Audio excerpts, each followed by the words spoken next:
11 महिने झाले आंदोलन चालू आहे, त्याच्यात 9 महिने झाले आंतरवालीमध्ये आंदोलन चालू आहे।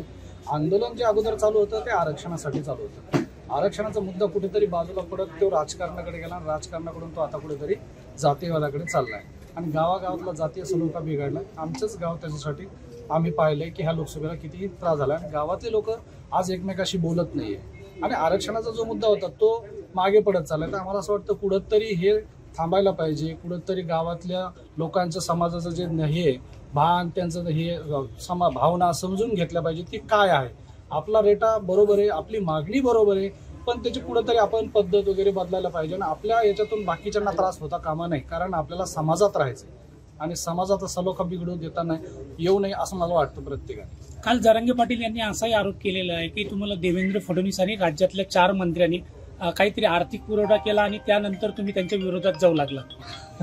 त्या बाबतीत मी काही बोलू शकत नाही, सध्या योग्य वेळ आल्यानंतर बोलू त्याच्यावर।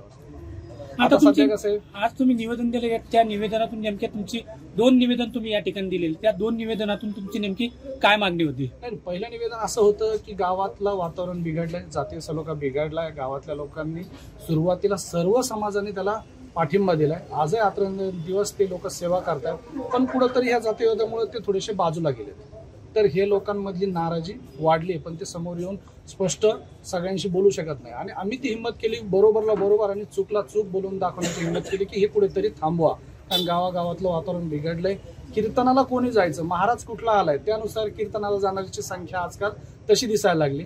मग हे सगळ्याच ठिकाणी जर दिसायला लागले, आज ज्या जयंत्या साजऱ्या व्हायला लागल्या तर त्या जयंती त्याच लोकांना बोलवलं जातंय, बाकीच्या समाजाला बाजूला ठेवलं जातंय, तर याच्यातून कुठंतरी जातीय सलोखा वेळा तो बिघडता कामा नये, कायदा सुव्यवस्थेचा प्रश्न होता कामा नये, म्हणून आम्ही हा निर्णय घेतला।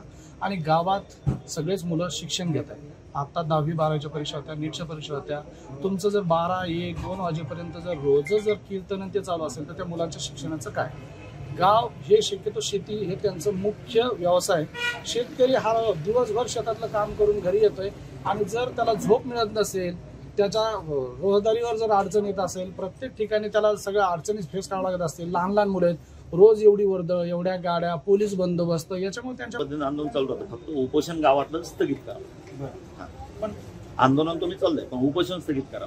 उपोषणामुळे काय व्हायला परिस्थिती इतके लोक जमा होतात आणि त्याचा आता गाव 10 महिने झाले त्रास सांगतात खूप। बाकी आम्हाला त्रास नाही, आम्ही आता खूप कष्ट आम्हाला त्याचं काही वाटत नाही, पण अदर लोक गावातली इतर समाजाची मंडळी असतील, त्या असतील, आपले बी काही लोक असतील, त्या लोकांनी आता असं ठरवलं की आता एकूण तर तुम्ही थांबावं, एवढंच। बाकी काय जिल्हाधिकाऱ्यांनी काय आश्वासन दिलं? नाही, त्यांनी आश्वासन दिलं तुमच्या मागणीचा आम्ही विचार करू, कळवतो तुम्हाला हे सांगितलं।